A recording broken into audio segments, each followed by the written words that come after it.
लड़की से शुरू होता है। रन डरा हुआ था और भागते हुए जंगल में चला जाता है, पर एक आदमी उसका पीछा करता है। ऐसा लग रहा था जैसे रन इस जगह से भागना चाहता है, पर वो आदमी रन को पकड़ लेता है और एक जाली खिलाता है। ये जाली शायद किसी तरह का कोई ड्रग था जो उसे कमजोर कर देता है और वो नीचे गिर जाता है। यहाँ पर एक दूसरा आदमी आता है जो रन को कहता है कि रन, होम स्कूल तुम्हारा घर है। जिस पर रन जवाब देता है कि होम स्कूल हेल है। हेलो गाइस, कैसे हैं आप सब। आज मैं आपके लिए एक थाई ड्रामा का एक्सप्लेनेशन लाई हूँ। इस ड्रामे का जॉनरा मिस्ट्री थ्रिलर है और अगर आपको ऐसे शोज पसंद आते हैं तो ये भी जरूर आएगा। ये कहानी है एक होम स्कूल नाम की बोर्डिंग स्कूल की, जो रिमोट एरिया में है। आसपास जंगल के अलावा और कुछ भी नहीं है। लोगों को ये कोई लग्जरियस स्कूल लगता है, पर असल में तो यहाँ आने वाले स्टूडेंट्स को ही इसकी असली बात पता है। तो चलिए स्टोरी में आगे बढ़ते हैं। ड्रामा फॉर्मली स्टार्ट होता है उसी आदमी से जिसने रन नाम के एक स्टूडेंट को बोला था कि होम स्कूल उसका घर है। इस आदमी का नाम है आमिन और सब इसे मास्टर आमिन कहकर बुलाते हैं। होम स्कूल के अंदर एडमिशन्स चल रहे होते हैं और मास्टर आमिन कुछ पेरेंट्स के सामने अपनी स्कूल की बढ़ाइयाँ मार रहे थे और बता रहे थे कि होम स्कूल एक स्पेशल ऑल्टरनेटिव बोर्डिंग स्कूल है। हर 3 साल में एक बार यहाँ के एडमिशन्स ओपन होते हैं और 13 स्टूडेंट्स को एनरोल किया जाता है। यहाँ बहुत सारे एप्लीकेशंस आते हैं, लेकिन हम कुछ ही को सिलेक्ट कर पाते हैं। हर नॉर्मल स्कूल की तरह यहाँ भी एडमिशन्स एक खास टेस्ट को पार करने के बाद ही दिया जाता है। फर्क ये था कि नॉर्मल स्कूल्स में टेस्ट स्टूडेंट्स जिन्हें एडमिशन लेना होता था वो देते थे, जबकि यहाँ पे उनके पेरेंट्स को टेस्ट देना पड़ता था। मास्टर आमिन के साथ हमेशा एक औरत होती है जिसका नाम है यानी, और वो भी होम स्कूल की एक खास टीचर है। यहाँ कुछ पेरेंट्स टेस्ट को अटेम्प्ट कर रहे होते हैं और फिर इंटरव्यू भी लिया जाता है जिसमें क्वेश्चंस करे जाते हैं कि आप अपने बच्चे को होम स्कूल में क्यों भर्ती करवाना चाहते हो। जिसमें से कुछ पेरेंट्स अपने बच्चों के बारे में बताते हैं कि उनके बच्चों को अच्छे ग्रेड्स की ज़रूरत है, अच्छे लाइफस्टाइल की, स्पेशल केयर की ज़रूरत है और इन सब के लिए वो मिलियंस में फीस पे करने को भी तैयार हैं। बाहर खड़े इनके बच्चों को भी दिखाया जा रहा होता है जो सभी इस शो के मेन कैरेक्टर्स हैं, लेकिन अभी मैं सिर्फ 2 स्टूडेंट्स को इंट्रोड्यूस करवा रही हूँ, तिब्बेत एंड माकी, जो दोनों ही स्कॉलरशिप स्टूडेंट्स हैं जिन्हें इंटरव्यू के लिए बुलाया जाता है। मास्टर आमिन इनसे पूछता है हम बाकी हजारों बच्चों को छोड़कर तुम्हें ही क्यों सेलेक्ट करें। तिब्बेत कहता है कि मेरी मॉम ने मुझे यहाँ आने को कहा था, मुझे यहाँ से फ्री में अच्छी डिग्री मिलेगी। वही माँ की कहती है कि वो ऑर्फन है, उसका कोई नहीं तो वो अफोर्ड नहीं कर सकती, इसीलिए ये स्कॉलरशिप उसके लिए बेस्ट रहेगी। इन दोनों को सेलेक्ट कर ही लिया जाता है। माँ की अब यहाँ शिफ्ट हो गई थी और आज यहाँ वेलकम पार्टी थी। माँ की यूनिफॉर्म पहनकर नीचे पार्टी में जाती है। यहाँ और भी स्टूडेंट्स थे। ये सब कुल 13 बच्चे हैं। माँ की हल्की फुल्की बातचीत वाइट नाम की एक लड़की से होती है। वाइट इंग्लिश बोलना ज़्यादा प्रेफर करती है। यहाँ सब स्टूडेंट्स को कुकीज़ भी सर्व किए जाते हैं और फिर यहाँ हॉल में एंट्री लेते हैं मास्टर आमिन एंड यानी। वो इन सबको एडमिशन्स मिलने पर कॉन्ग्रेचुलेट करते हैं और बताते हैं कि तुम सभी होम स्कूल का 6th बैच हो, जिसे जेन 6 कहते हैं। तुम सभी के पेरेंट्स ने कंसर्न फॉर्म पे साइन करा है, यानी आज से तुम सब इस होम स्कूल के स्टूडेंट्स हो। इन 3 सालों में हम तुम्हें एक बिल्कुल नया ब्रांड न्यू लाइफस्टाइल देने वाले हैं जो तुम कभी नहीं भूलोगे। इतने में अचानक से अब यहाँ की सारी लाइट्स बंद हो जाती हैं और एक लड़की ज़मीन पर गिर जाती है। ये देखकर बाकी स्टूडेंट्स भी उसके पास जाते हैं और उसे उठाने की कोशिश करते हैं, लेकिन अब इन सबको भी चक्कर आने लगते हैं और जो जिस जगह खड़ा था वहीं पे गिर जाता है। सबके बेहोश हो जाने के बाद मास्टर आमिर इनके सामने आते हैं और कहते हैं वेलकम टू होम स्कूल। सुबह इन स्टूडेंट्स की आंख एक वैन में खुलती है। इन्हें वहां से एक दूसरी जगह ले जाया जाता है। यहाँ मास्टर आमिन और यानी पे सब स्टूडेंट्स शोर करने लगते हैं और पूछते हैं कि ये तुम हमें कहाँ ले आए हो, इसे किडनैपिंग कहते हैं। मास्टर आमिन कहता है कि ये जगह होम स्कूल है और तुम्हारे साथ जो भी हो रहा है वो यहाँ के करिकुलम का पार्ट है। इस सब की परमिशन तुम्हारे पेरेंट्स ने ही हमें दी है। यूगो नाम का एक बच्चा बोलता है कि मुझे नहीं रहना यहाँ। वो जीन नाम के एक दूसरे लड़के के साथ यहाँ से जाने लगता है, मगर यहाँ का बटलर आकर इनके सामने खड़ा हो जाता है और कहता है कि वो यहाँ से कहीं नहीं जा सकते और बात नहीं मानी तो सज़ा मिलेगी। युगो और जेन दोनों ही एक जैसे हैं, मतलब इनकी हरकतें और आदतें अच्छी लगती है इन दोनों की। मास्टर आमिन अब सभी स्टूडेंट्स को रूल्स की लिस्ट बताता है और हमें चीजें होती हुई नजर आती है।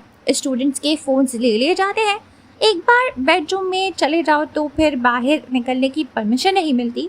5:30 बजे ही रोज सुबह इन्हें जोर जोर से गाने बजाकर उठा दिया जाता है।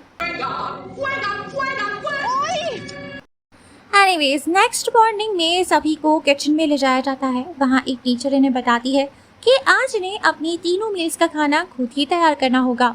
हर सैटरडे और संडे इन्हें खाना खुद ही बनाना है। बाकी के दिन जैसे मंडे टू फ्राइडे इन्हें खाना स्कूल सर्व करेगी। कुछ देर के बाद टेबल पे सभी की मुलाकात मास्टर आमिन और यानी से होती है। वो सबको बोलते हैं कि मुझे पता है तुम लोगों को यहाँ एडजस्ट होने में मसला हो रहा है, लेकिन जल्दी तुम्हें होम स्कूल अपना घर लगने लगेगा। नाई जो एक अमीर खानदान का लड़का है वो बोलता है कि ये तो जेल है, मुझे अपने डैड से बात करनी है, मैं यहाँ नहीं रह सकता। बाकी बच्चे भी इसी बात पर अग्री करते हैं कि यहाँ रहना बहुत मुश्किल है। मास्टर आमिन इन सब से कहते हैं कि अच्छा ठीक है, तुम सबको घर जाना है ना, तो पहले ये बताओ कि घर क्या होता है, होम किसे कहते हैं। एक स्टूडेंट कहता है कि घर वो जगह है जहाँ हम रहते हैं। तिब्बत बोलता है कि घर फैमिली को कहते हैं। मास्टर आमिन को तिब्बत का जवाब थोड़ा इम्प्रेसिव लगा, पर ये स्टिल वो जवाब नहीं था जो मास्टर आमिन एक्सपेक्ट कर रहा था।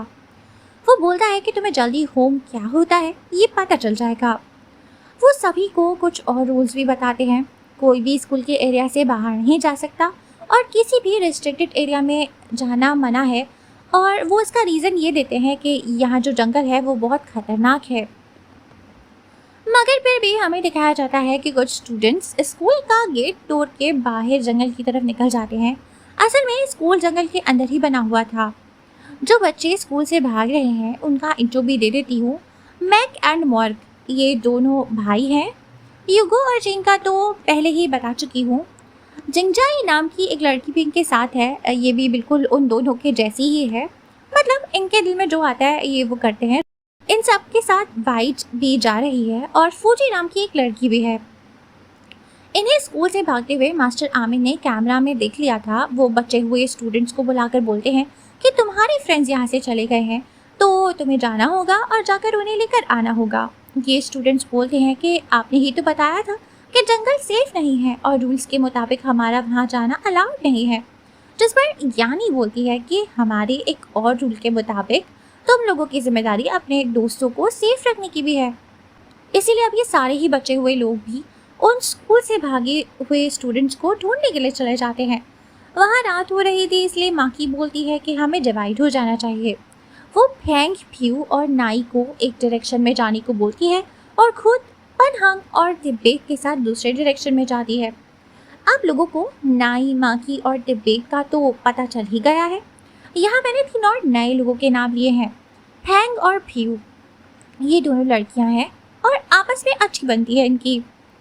वही पनहंग नाम का ये लड़का एक स्पेशल चाइल्ड है, नॉर्मल नहीं है। तो अब नाई, फैन और फ्यू एक तरफ चले जाते हैं और माकी, तिब्बत और पनहंग दूसरे डायरेक्शन में।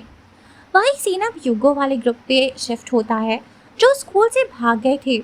मैक मॉर्ग दोनों वापस जाने की बात कर रहे थे क्योंकि ये जंगल सच में डेंजरस था, लेकिन युगो इन्हें फट्टू बुलाने लग जाता है तो इनके बीच में हाथापाई हो जाती है जो वाइट रुकवा लेती है और अब इनका ग्रुप टूट जाता है। मैक, मॉर्ग, वाइट और फूजी वापस जाने लगते हैं होम स्कूल की तरफ। जीन, युगो, जिंगजाई अभी भी यहाँ से निकलना चाहती थे तो वो यही रुकते हैं और आगे बढ़ते रहते हैं। वहीं फूजी, वाइट और मैकमॉर्ग को दिखाते हैं जिन्हें चिल्लाने की आवाज़ें आ रही थी। ये लोग डर जाते हैं पर फाइनली इन्हें माकी, तिब्बत और पनहंग वाली टीम मिल जाती है। ये सब लोग वापस स्कूल चले जाते हैं। ये सब इतनी आसानी से इतने ट्रिकी जंगल से वापस इसीलिए लौट पाए थे क्योंकि इनके साथ पनहंग था। पनहंग ने पूरे रास्ते लकड़ियों से ट्रायंगल शेप में निशानियाँ छोड़ी हुई थी ताकि ये लोग रास्ता ना भटके। एक स्पेशल चाइल्ड होने के बावजूद भी वो इन सब से होशियार है। वाइट भी उसे बहुत इम्प्रेस होती है। जब ये सब वापस होम स्कूल पहुंच जाते हैं तो यानी इनसे कहती है कि अभी भी कुछ बच्चे मिसिंग हैं तो जाओ और उन्हें लेकर आओ। तिब्बत, माकी और पनहंग उन्हें लेने जा रहे थे, लेकिन वाइट बोलती है आखिर मैं भी बाकियों के साथ भागी थी। एक तरह से ये प्रॉब्लम मैंने ही क्रिएट की है, मेरी ही गलती है। बाकी लोग भी इसे साथ ले जाने के लिए मान जाते हैं और अब ये सब जंगल में चले जाते हैं। वहीं अब जीन और जिंगजाई के बीच भी लड़ाई शुरू हो जाती है, क्योंकि जिंगजाई बोलती है कि उसे भी वाइट लोगों के साथ चले जाना चाहिए था। अब इन्हें भी किसी के चिल्लाने की आवाज़ आती है और ये लोग तेज़ी में भागते हैं। जिंगजाई वहीं गिर जाती है और बोलती है कि मेरे लिए रुको, और इन दोनों को आवाज़ ही नहीं आती। थोड़ी दूर जाने के बाद युगो को रियलाइज़ होता है कि जिंगजाई इनके साथ नहीं है, तो वो उसके लिए पीछे जा रहा था। लेकिन अब तक जिंगजाई को तिब्बत, माकी, वाइट और पंघांग मिल चुके थे। इन लोगों के सामने अब बट्टर आके खड़ा हो जाता है और कहता है कि अब जब सब मिल ही चुके हैं तो वापस होम स्कूल चलते हैं। वो यूगो और जीन, नाई, फैंग और फ्यू इन सबको भी होम स्कूल वापस ले जाता है। इन सबको देखकर ऐसा लग रहा था कि मास्टर आमिन बस इन्हें परेशान कर रहे थे। अगर कोई चला भी जाता तो मास्टर आमिन के पास प्लान था उन्हें पकड़ के वापस लाने का, लेकिन फिर भी उसने इन सबको भेजा। तो इसीलिए होम स्कूल वापस जाने के बाद माँ की मास्टर आमिन से सवाल करती है कि ये सब आप ही का प्लान था ना, जिस पर मास्टर आमिन कहता है कि हाँ और ना भी। ना इसीलिए क्योंकि तुम्हारे साथियों को मैंने भागने को नहीं बोला था, वो खुद रूल्स तोड़ के बाहर गए थे। और यस यानी हाँ इसलिए क्योंकि मैं चाहता था कि तुम लोग बाकियों को खुद से ढूंढो। मैं तुम सबको पूरा वक्त देख रहा था। मैं तुम्हें ऐसा करके सिखाना चाह रहा था कि तुम सब लोग एक दूसरे के लिए होम हो। होम कोई जगह नहीं बल्कि दोस्ती है। तुम सबको एक दूसरे का साथ देना है, किसी को भी पीछे नहीं छोड़ना। यही तुम सबका होम स्कूल में पहला लेसन है। तो जाओ अपने रूम में जाकर आराम करो क्योंकि सुबह पहली क्लास है। सभी स्टूडेंट्स अपने अपने रूम में वापस चले जाते हैं, लेकिन माकी वो रूम में जाने से पहले एक वॉल को देख लेती है जहाँ पुराने बैच के स्टूडेंट्स की पिक्चर्स लगी हुई थी। वहाँ रन की फोटो भी थी। वो उसकी फोटो के आगे जाकर रुक जाती है। रन वही लड़का है जैसे स्टार्ट में दिखाया था। वो जेन 4 यानी बैच 4 का स्टूडेंट था। माकी को एक फ्लैशबैक आता है जो कुछ साल पहले का था। तब माकी छोटी थी, रन उसे छोड़ के कहीं जा रहा था। शायद वो होम स्कूल जा रहा था। माकी का असली नाम रिम था और वो रन की बहन है। रन ने कहा था कि उसे जाना ही होगा और ये दोबारा मिलेंगे, लेकिन कुछ भी हो जाए माकी को कभी भी होम स्कूल नहीं जाना है। Back to present. मास्टर आमिन माकी को वॉल के पास खड़ा देख लेता है और उसे करीब आके पूछता है कि तुम यहाँ क्या कर रही हो, जिस पर माकी रन की फोटो की तरफ देख के पूछती है कि ये कौन है। मास्टर आमिन कहता है कि ये रन है और ये मेरा फेवरेट स्टूडेंट है। माकी फिर पूछती है कि अब रन क्या करता है और वो कहाँ है। इसी सवाल पे ये एपिसोड खत्म हो जाता है। हमें इतनी आसानी से सारे जवाब नहीं मिलने वाले गाइस।